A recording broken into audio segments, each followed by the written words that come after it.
Assalamualaikum warahmatullahi wabarakatuh. Halo teman-teman, ketemu lagi dengan saya dalam mata kuliah pengantar manajemen.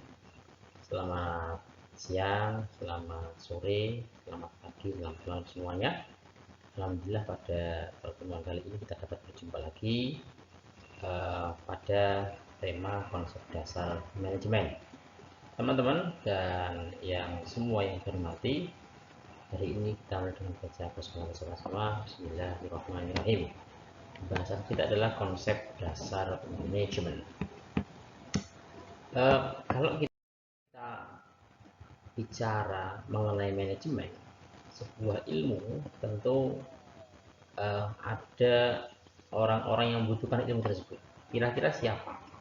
Kira-kira siapa yang membutuhkan praktis manajemen?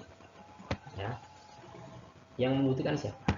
Yang membutuhkan adalah sekelompok orang yang mempunyai tujuan untuk dicapai, baik itu sekelompok orang itu tergabung dalam organisasi profit atau bisnis maupun organisasi non profit atau organisasi publik, organisasi pemerintahan, organisasi sekolah, organisasi masyarakat ya, yang mempunyai tujuan dan butuh untuk pencapaiannya, maka perlu yang namanya manajemen.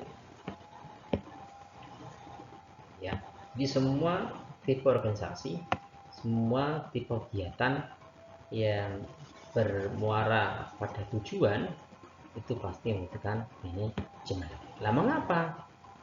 Yang pertama adalah untuk mencapai tujuan organisasi.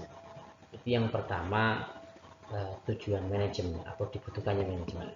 Yang kedua adalah untuk menjaga keseimbangan di antara tujuan-tujuan yang saling bertentangan. Jadi terkadang tujuan itu nggak cuma satu, banyak.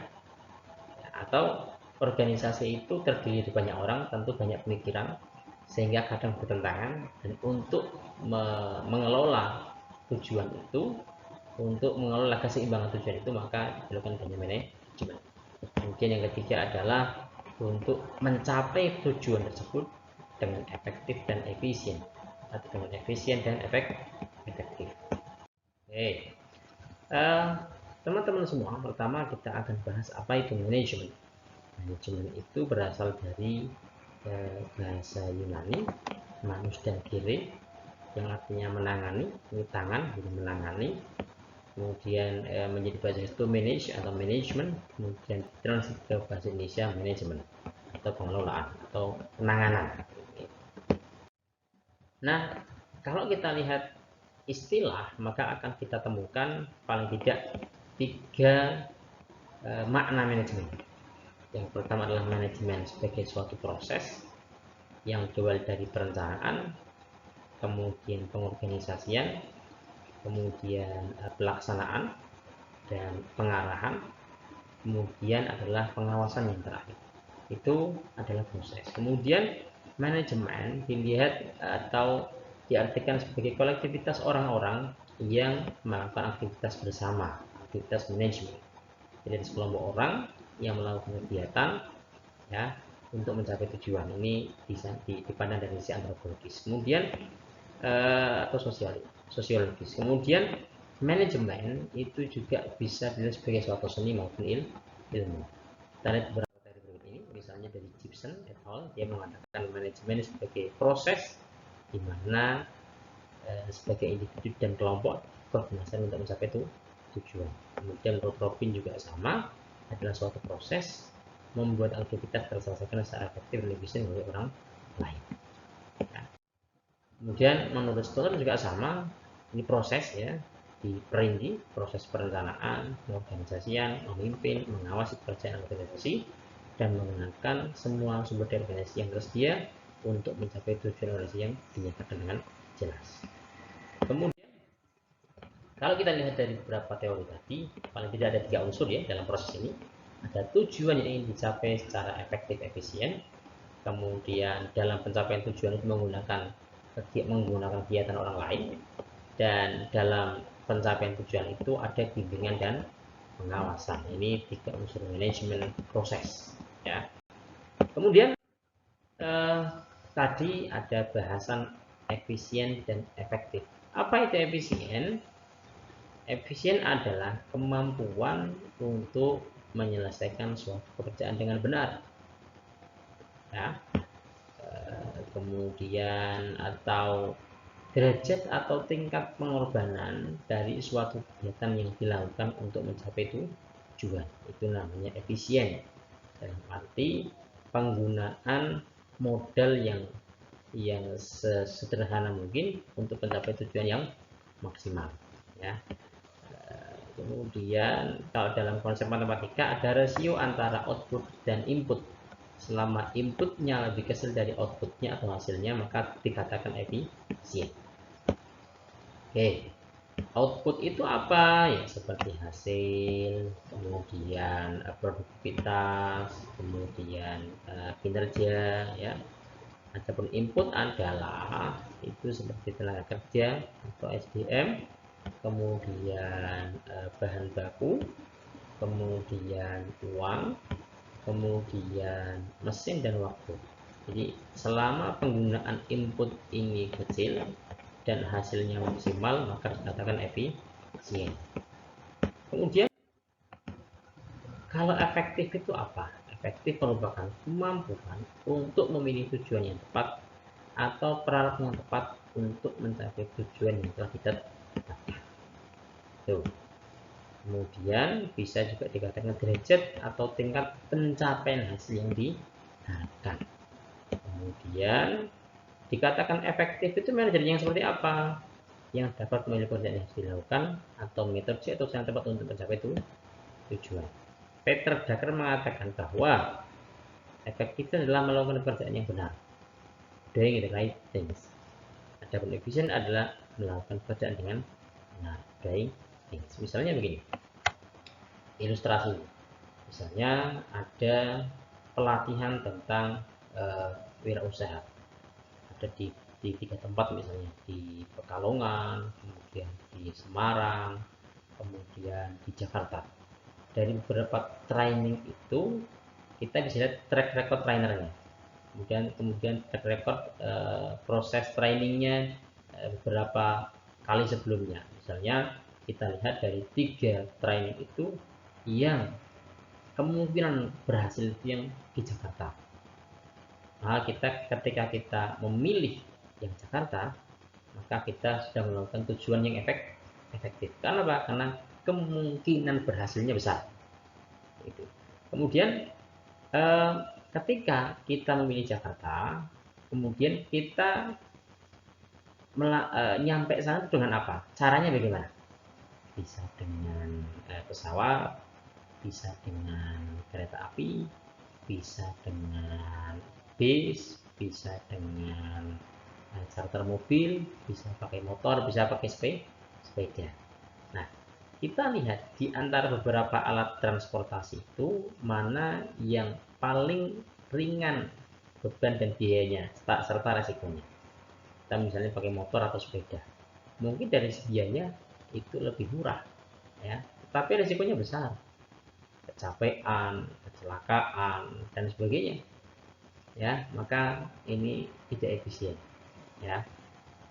Atau misalnya pakai pesawat, ya, kemungkinan apa namanya waktunya cepat, gitu ya, waktunya cepat sampai sana, kemudian di badan juga nggak terlalu capek karena perjalanan cepat, ya, tapi di sisi lain biayanya besar, maka yang paling tepat mungkin pakai kereta, karena kereta lebih cepat, kemudian nggak terlalu capek, kemudian juga biayanya relatif murah daripada pesawat. Nah, di antara beberapa cara ini, ya, yang paling ringan biaya, beban, resikonya itu dinamakan efisien, ya.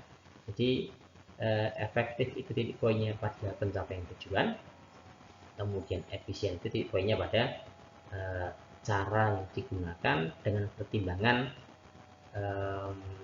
apa namanya, beban, biaya, rasio. Dalam arti ketika input ini atau tadi biaya, beban, resiko itu kecil untuk pencapaian tujuan, maka itu yang paling efisien, ya. Jadi dalam pencapaian tujuan ini ada yang tidak efektif, tapi efisien, ada yang efektif tapi tidak efisien. Misalnya kalau saya memilih di Pekalongan, ini sangat efektif daripada ke Jakarta. Kenapa? Karena biaya transportnya murah, ya, tetapi tidak menjamin tujuan yang tercapai dengan baik, tidak efektif. Jadi efisien tapi tidak efektif. Atau misalnya kita pilih Jakarta, tapi kita menggunakan transportnya misalnya sepeda motor atau pesawat, ini efektif tapi tidak efisien. Jadi tidak semua yang efektif itu efisien, tidak semua yang efisien itu efektif. Dan pencapaian tujuan ini di manajemen kita maksimalkan yang efektif efisien efektif, gitu ya. Kemudian kita masih dalam pengertian manajemen. Berarti kan ada manajemen dipandang sebagai proses, ya. Kemudian manajemen dipandang sebagai kolektivitas. Ini manajemen dipandang sebagai ilmu atau seni, gitu ya. Misalnya menurut Ai Yong Lee, dia mengatakan manajemen adalah ilmu merencanakan, mengorganisasikan, mengarahkan, mengerjakan. Ini prakteknya proses, tapi itu sebuah ilmu. Kemudian organisasi juga sama, manajemen ilmu dan seni. Ini ilmu dan seni, mengorganisasikan, memimpin, menerapkan, mengawasi. Ya, ini jadi sekali lagi prakteknya itu proses, tapi sebagai kaidah itu bisa dikatakan ilmu, kemudian juga bisa dikatakan sebagai seni, ya. Nah, kalau kita lihat manajemen itu bisa dipandang dari sisi misalnya sebagai seni, karena berfungsi untuk mencapai tujuan yang nyata, mendatangkan hasil atau manfaat. Karena pada dasarnya manajemen itu unik, ya, artinya tidak semua orang yang belajar manajemen itu bisa mengelola untuk pencapaian tujuan yang efektif efisien. Nah, prakteknya banyak orang yang tidak tidak sekolah atau tidak sekolah manajemen misalnya, tapi dia berhasil memimpin banyak orang. Nah, kenapa? Karena dia punya bakat seni untuk mengelola orang banyak dalam pencapaian tujuan. Tetapi sebenarnya kalaupun itu seni, itu bisa dipelajari prosesnya. Nah, karena itu bisa dipelajari prosesnya, dijadikan sebuah kaidah, maka itu dikatakan ilmu. Berfungsi untuk apa? Untuk menerangkan fenomena-fenomena dan ya. Dan prosesnya dalam pencapaian tujuan itu apa? Ada perencanaan, ada organizing, ada waiting and apply, ada controlling, dan semua fenomena itu bisa dipelajari. Nah, maka dikatakan ilmu. Maka manajemen itu bisa dipandang sebagai proses, bisa dipandang sebagai kolektivitas aktivitas sekelompok orang, atau bisa dipandang sebagai sebuah ilmu maupun seni, gitu ya. Yang jelas manajemen itu adalah pencapaian tujuan secara efektif efisien dengan menggunakan sumber daya manajemen, ya, termasuk sumber daya manusia. Itu. Nah, kemudian tadi saya katakan bahwa pencapaian tujuan itu menggunakan sarana manajemen. Sarana manajemen itu ada berapa? Ada 6. Yang pertama adalah man, orang-orangnya. Kemudian money adalah uangnya atau modalnya. Kemudian material bahan bakunya. Kemudian machine adalah mesinnya. Metode caranya, market pasarnya. Jadi kalau teman-teman bisa membaca kebutuhan pasar, ya, kemudian tahu membuat produk yang dibutuhkan pasar, ya, kemudian tahu dan punya mesin yang bisa digunakan untuk membuat produk, kemudian tahu dan ada bahan bakunya, kemudian ada modalnya untuk membeli bahan baku dan untuk menggaji orang-orangnya, ya, maka kita punya sepenuhnya sarana manajemen, tinggal jalan. Nah, ini ya. Jadi sarana manajemen ada 6, ada man, materials, machine, method, dan markets. Kemudian fungsi-fungsi manajemen, kalau kita baca dari beberapa ahli, banyak ada misalnya leading, planning, organizing, controlling, identify, planning, organizing, commanding, kemudian tadi sebagainya. Ini beberapa ahli yang memandang bahwa manajemen itu proses, kemudian di proses itu ada beberapa proses berikut ini. Kemudian William misalnya planning organizing, hanya paling terkenal. George Terry, bagaimana planning, organizing, activating, controlling, ya. Ini beberapa kesimpulan tadi, ya masih ada lagi sebenarnya tentang fungsi manajemen. Nah, kalau kita lihat yang paling sering dipelajari dan digunakan adalah fungsi manajemen menurut Josh R. Terry, ya. Menurut Terry ada POAC: planning, organizing, actuating, and controlling. Jadi planning itu perencanaan, masuk di dalamnya ada forecasting, peramalan, ada budgeting, ya. Kemudian ada organizing, masuk di dalamnya ada staffing, ya. Kemudian ada actuating, masuk di dalamnya ada leading, ya. Kemudian ada controlling, masuk di dalamnya ada apa? Evaluating. Jadi ini fungsi manajemen menurut Terry ada 4, ada POAC: planning, organizing, actuating, and controlling. Kemudian teman-teman, di manajemen itu ya ada 3 pucuk atau ada 3 manajer. Yang pertama dinamakan top management atau top manager, biasanya disebut oleh dewan manager atau presidir. Kemudian ada middle manager, biasanya disebut oleh departemen atau divisi pengawas kepala. Kemudian ada supervisory manager atau lower manager, biasanya diisi oleh mandor umum maupun mandor. Nah, di bawahnya adalah bagian operator non manager. Nah, 3 manajemen ini punya tugas yang berbeda. Kalau top manager, ya manajemen atas, itu tugasnya membuat visi, misi, dan arah tujuan dari organisasi. Jadi dia butuh banyak informasi dari luar mengenai apa sih atau bergerak kemana organisasi kita. Ya, mereka menganalisis kekuatan, kelemahan, ya, kemudian opportunity, ya, kemudian juga ancaman. Jadi analisis SWOT yang mereka lakukan untuk membuat visi, misi, tujuan organisasi. Kemudian ada middle management, ini menerjemahkan arah daripada visi misi itu, ya, sesuai visi misi itu. Kemudian jadi kalau atas itu produknya Renstra, bawahnya produknya adalah Renov. Kemudian di bawahnya ini mengawal perencanaan yang sudah dibuat oleh middle manager, sehingga apa yang dilakukan oleh tenaga operasional itu sesuai rencana. Jadi ada tiga level manager atau manajemen. Yang pertama top management, yang kedua middle management, yang ketiga lower management, dan tiga-tiganya punya tugas yang berbeda, ya. Begitu teman-teman. Kemudian kalau kita lihat dalam Islam, dalam perspektif Islam, ya, bahwa manajemen itu dalam bahasa Arab kita kenal dengan bahasa al-idarah. Al-idarah, adaro, yudiru idarah, al-idarah atau manajemen, pengelolaan. Atau dengan bahasa tadbir, dabbara yudiru tadbiran, tadbir atau mengelola gitu ya.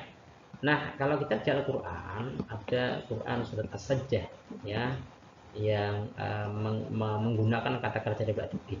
Yudabbirul amra minas sama'il ardi thumma ya'rudu ilaihi fi yaumin kana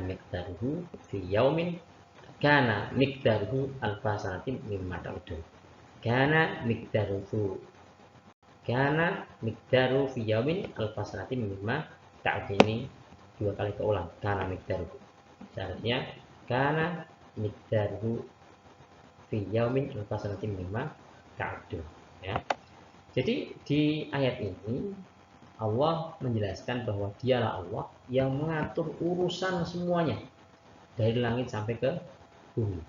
Kemudian urusan itu naik kepada Allah di dalam suatu hari yang kalau diperkirakan hitungan hari kita adalah satu harinya ini itu sampai dengan 1000 tahun kita. Jadi ada konsep waktu yang berbeda antara dunia dengan akhirat. Di sini 1000 tahun, di sana baru 1 hari.